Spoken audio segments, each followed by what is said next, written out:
those writers' contracts in the back of some of the red sneaker books on writing to get you to commit, because that is the most important thing. It really is. Take it from a guy who's been doing this for a while. Talent, of course, is a good thing to have, but talent is not that uncommon. What is uncommon is to have the kind of perseverance that causes people to sit in that chair and make themselves write, even when there are a lot more fun things they'd rather be doing, make themselves do that every day until the job is done, and then you start something else.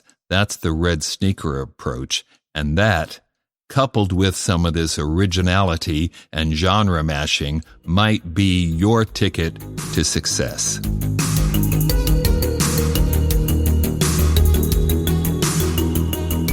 My interview for this podcast is with John Wooley. As I mentioned at the top of this program, he is perhaps best known as a horror writer. He's been in that genre for a long time, since his first book was published, Old Fears. He premiered the Del Abyss horror line. He's still at it. His most recent book is Seventh Sense. He's got another one coming out later this year called Satan's Swine. These are all part of a trilogy called The Cleansing. But he has also written in other genres. He's written comic strips. He's written comic books. He's written nonfiction and biography. He is a professional writer who doesn't say no when a good job is offered. And he has so much wisdom and experience. I knew he'd have something wonderful to tell us, and I was right. Here's what he has to say. John, thank you so much for being on this podcast. What is the single best piece of advice you could offer somebody who aspires to write books? You know, Bill, I used to know everything. I used to be able to give all kinds of advice before I started selling a lot of books. And it seems like the more books I sell, the less I know. And it can be boiled down, I really think, to two things. The first thing is always try to write at least 5 days a week at the same time in the same place. Yeah. You know, you get into, if you get into it before you go to work, whatever. I worked for the Tulsa World for years, the newspaper, and I had to get up early. I don't like being an early riser, but I had to, and spend an hour or two at the computer before I came in. So always find a place you can go and spend your time when you write in that same place at that same time, if you can, 5 days a week. The other is this. I sold my first book in 1983 or 84, and I didn't sell another book for 8 or 9 years. And I realized I was getting rejection slips like, well, if this were 1970, we would have bought this book, but we can't do this mid-list stuff. And you know, always. Yes, you know the story. And so one morning about 3 a.m. or something, I just had one of those dark nights of the soul, wondering if I was ever going to sell anything else. And then the equation occurred to me. And the equation for anybody to remember is you either wear them down or they wear you down. It's just that simple. And that's what I would tell people. That's a good piece of advice. Now, I got to point out, because in all my red sneaker books, I tell people to write every day. You said at least 5 days. You're willing to give yourself the weekend off? Try to. Yeah, you know, because I think a person has to have some time off. Yeah. But you're not going to write all day, every day, surely. But you have to. A lot of people write at home. You may. You write at home, and you have to have a place where you cut it off. Otherwise, you're basically on call 24 hours a day. It just wears you out, and the older you get, the more it wears you out. You have to have those lines of demarcation. Part of that is allowing yourself a time not to think of the thing you think of most every day. I remember talking to Jack and Carol Bender, who do the Alley-Oop strip.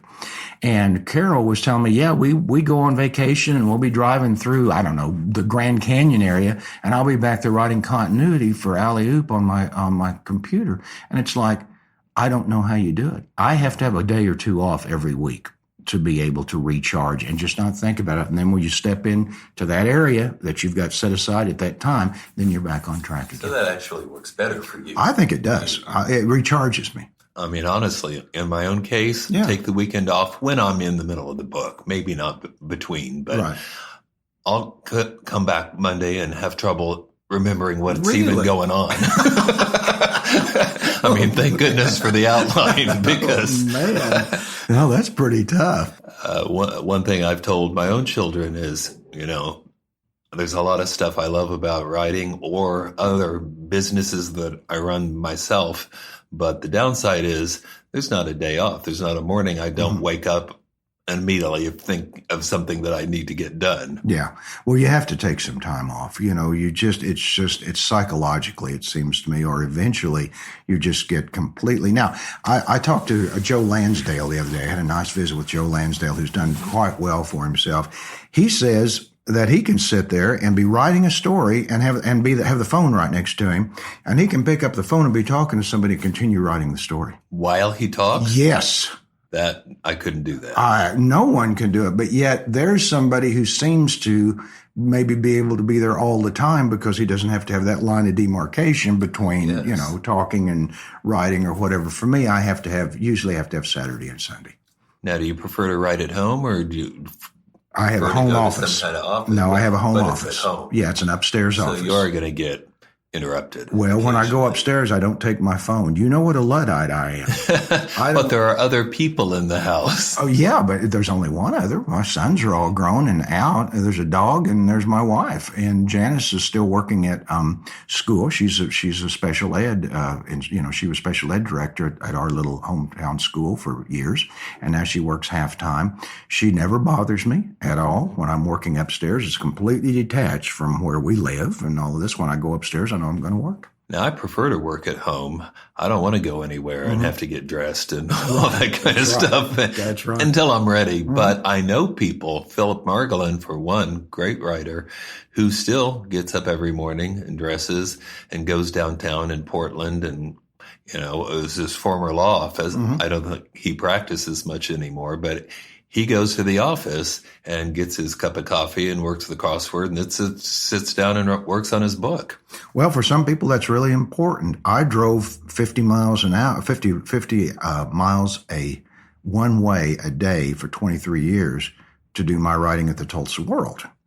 And so I think that kind of knocked it out of me. Yeah, exactly. I was 100 miles round trip every day, and I like it. I like the big thing is not having to dress up. I can go upstairs in shorts and T-shirt. As a former lawyer, I never sleep in, but right. I don't necessarily get up and run around and put on a suit and tie every morning. And you don't have to when you work at home. That's exactly right, yeah.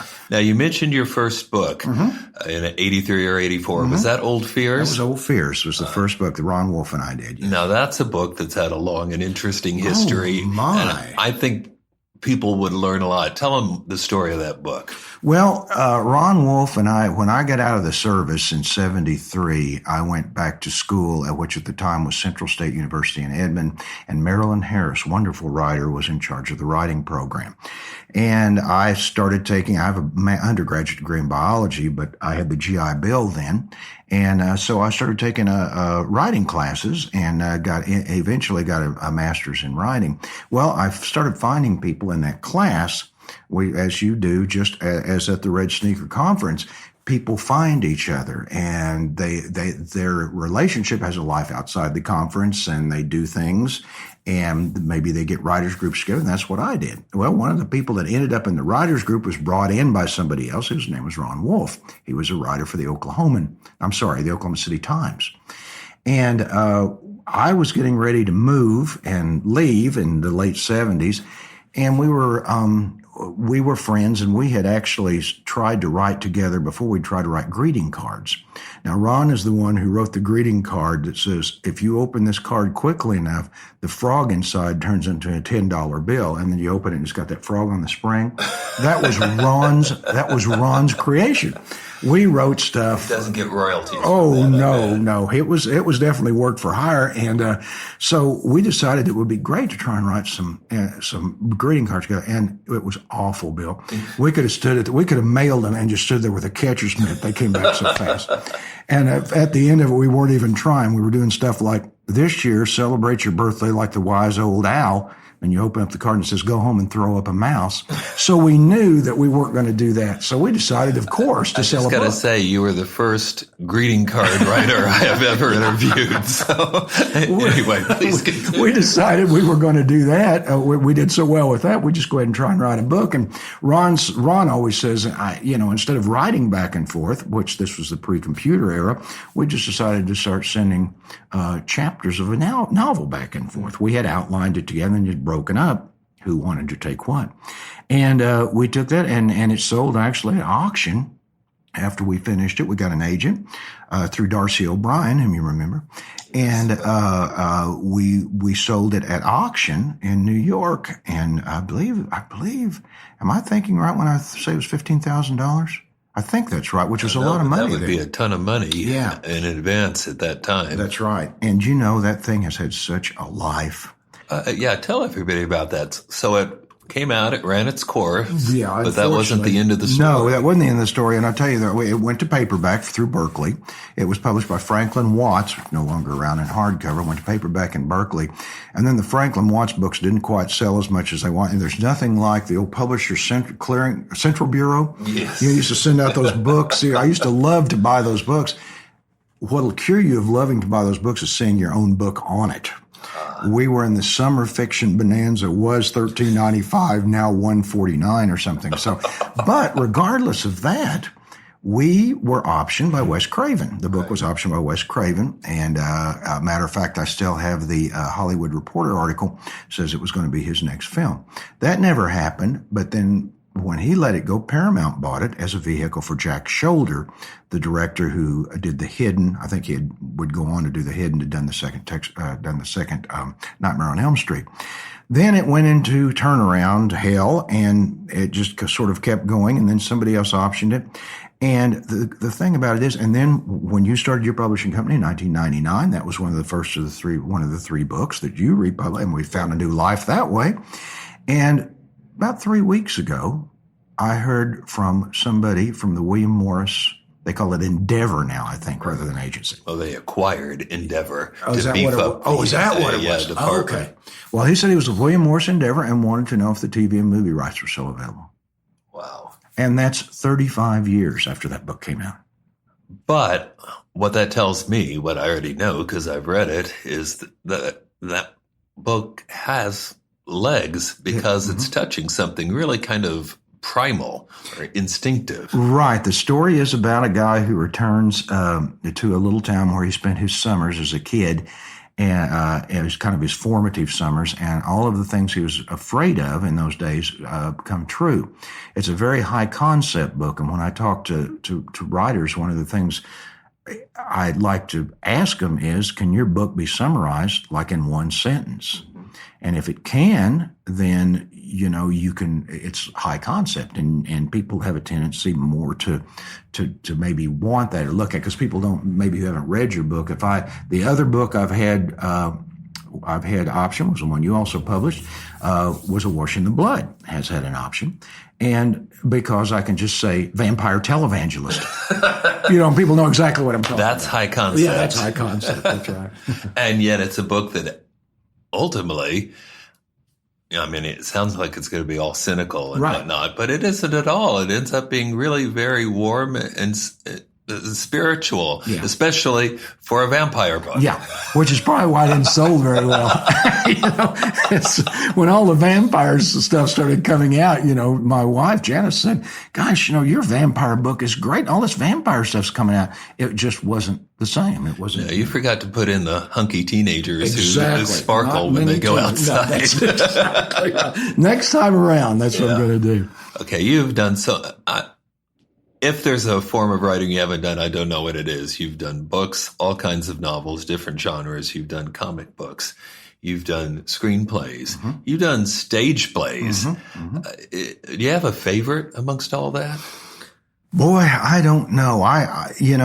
First of all, let me say it's just a great blessing to be able to do them all. It all comes from the same head. There was a writer I knew, called himself the fastest typewriter in the East, named Michael Avallone. You probably remember Michael Avallone. Did all of those, Partridge Family books, and he would just do all of those things. Talking about novelizations. Except it may not actually be adapting anything. No, it's based on using those characters. Using those characters. Paperbacks. He told me one time that he got 1/3 of a cent royalties, if I'm remembering it right, on one of those, the first Partridge Family book, and earned $30,000.